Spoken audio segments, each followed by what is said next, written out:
ही आहे बहुगुणी शेवग्याची पाने. पाने स्वच्छ निवडून घ्यावी, धुवून घ्यावी. ही बघा अशी.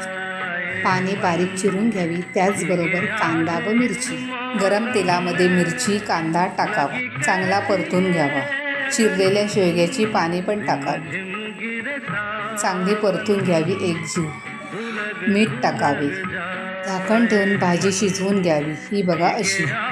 भाजी थंड करावी. त्यानंतर त्यात चण्याचे पीठ, ओवा, गव्हाचे पीठ घालून मिश्रण एकजीव करावे.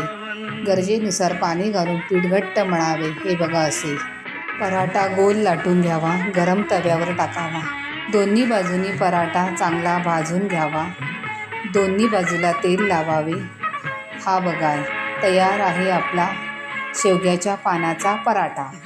ह्या पराठ्यामध्ये भरपूर प्रमाणात कॅल्शियम आहे.